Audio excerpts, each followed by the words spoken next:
नमस्कार. आपण पाहत आहात मानदेशी न्यूज. घडलंय काय, बिघडलंय काय या कार्यक्रमामध्ये आपण पाहत आहोत. मसवड येथे घडलंय काय आणि बिघडलंय काय. मसवडचे मुख्याधिकारी डॉक्टर सचिन माने यांच्याबाबतचा आजचा विषय आहे. डॉक्टर सचिन माने यांची नुकतीच भिवंडी येथे 2023 मध्ये मात्र ही बदली झालेली असताना पुन्हा आपली ताकद वापरून ते मसवड नगरपालिकेवर क्लास 2 चे अधिकारी म्हणून परत दुसऱ्यांदा माघारी आले. आणि घडलंय काय, बिघडलं काय, हिथंच नेमकं बिघडलेलं आहे. नेमकं झालं काय, मसवड येथे 2020 ते 2023 या मत कालावधीमध्ये डॉक्टर सचिन माने यांची मुख्याधिकारीपदी नियुक्ती झालेली होती आणि अतिशय सालस व्यक्तिमत्व म्हणून गेली 3 वर्ष त्यांनी काम केलेलं होतं. मात्र गेल्या 3 वर्षामध्ये कसलंही फार ठोस असं न काम केल्यामुळं लोकांमध्ये त्यांच्याबद्दल नाराजी होती. पण दरम्यानच्या काळामध्ये जाता जाता त्यांनी मागच्या वर्षी 2023 मध्ये मार्च महिन्यामध्ये मसवड शहरातील असणारी अतिक्रमणं जी 50 वर्षापेक्षा जास्त काळामध्ये होती अशी अतिक्रमणं काढली आणि मसवडकराच्या डोक्यामध्ये कल्पना आली की सिंगम अधिकारी आणि भयंकर मोठं त्यांना व्हायरल झाले. ते स्वतःला फार अतिशय मजबूत बनवण्याचं काम त्यांनी एका घटनेमुळे केलं आणि यामुळेच की काय त्यांचा मसवडमध्ये बोलबाला वाढला. म्हणजे हे सगळं होत असताना काही लोकांच्या मनामध्ये काय खटकलं, काय घडलं आणि काय बिघडलं. खरं तर आमदार जयकुमार गोरे यांचे हस्तक म्हणून गेल्या 3 वर्षात त्यांनी उत्तम असं काम केलेलं होतं.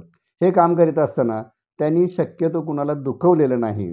कुठल्याही अनाधिकृत बांधकामावर कसलीच कारवाई न करता येईल त्याला सामंजस्यानं उत्तर देणं आणि शांतपणे काम करणं हे 3 वर्षामध्ये केलेलं होतं. पण जाता जाताना त्यांनी मारलेला हा स्ट्रोक त्यांना सिंगम बनवून गेला.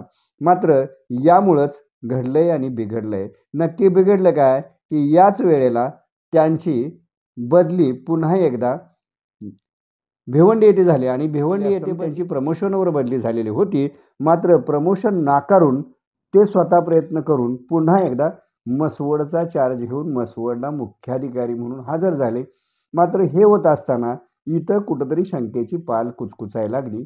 नक्की झालं काय तर मसवड शहरामध्ये असणारा मसवड नगरपालिकेवर केवळ प्रशासकीय राजवट होती.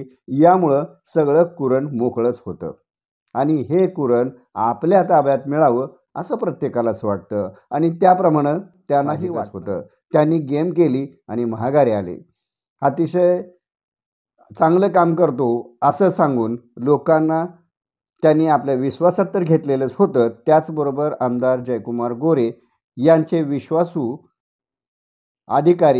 कार्यकर्ते म्हणून काही काळ त्यांनी आपली भूमिका चांगलीच बजावली. मात्र झालं काय, ज्यावेळेला ते बदलून आले त्यावेळेला आपली मनमानी कारभार सुरू केला आणि त्यांनी कुणाचंही न ऐकण्याचा अजेंडा स्वतःच राबवायला सुरुवात केली. मग या काळामध्ये त्यांनी जी कामं केली ती मनमानी पद्धतीनं कामं केली. यामध्ये सगळ्यांनाच ते खटकू लागले.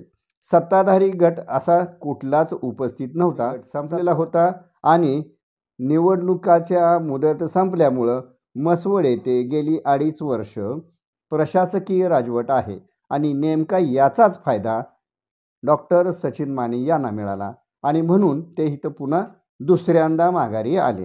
ही येत असताना आमदार जयकुमार गोरे यांची महत्त्वाची भूमिका होती. मात्र त्यांच्याच कार्यकर्त्यांनी पुन्हा त्यांच्या विरोधात आरोप सुरू केलेले आहेत. मोठमोठे भ्रष्टाचाराचे आरोप त्यांच्यावर झाले आणि काही कार्यकर्त्यांनी दंड थोपटले आणि हे करत असताना त्यांच्या भ्रष्टाचाराची चौकशी करावी अशी मागणी करण्यात आलेली आहे. मात्र याच दरम्यान हे सगळं प्रकरण मिटलं गेलं आणि दरम्यानच्या काळामध्ये उपमुख्यमंत्री देवेंद्र फडणवीस मान तालुक्यात हे प्रकरण थोडं ढिलं पडलं आणि नंतर याच प्रकरणामध्ये मान तालुक्याच्या जवळच असणाऱ्या खटाव मतदारसंघामध्ये त्यांचं मूळचं गाव असल्यामुळं आचारसंहितेला बाधा येईल आणि त्यांच्या इथं नियुक्तीमुळं नक्की गौड बंगाल काय असा प्रश्न उपस्थित करत राष्ट्रवादी काँग्रेसच्या नेत्या कविताताई म्हेत्रे यांनी जिल्हाधिकाऱ्यांना नुकतंच एक पत्र दिलेलं आहे आणि या पत्रात असं म्हटलं आहे की यांची बदली झालेली असताना त्यांना मसवडमध्ये पुन्हा नियुक्त का केलं आणि त्यांची नियुक्ती बेकायदेशीर आहे, तर त्यांची तातडीनं इतर ठिकाणी जिथं जे आहेत त्या ठिकाणी बदली करा, अशी त्यांनी मागणी केली.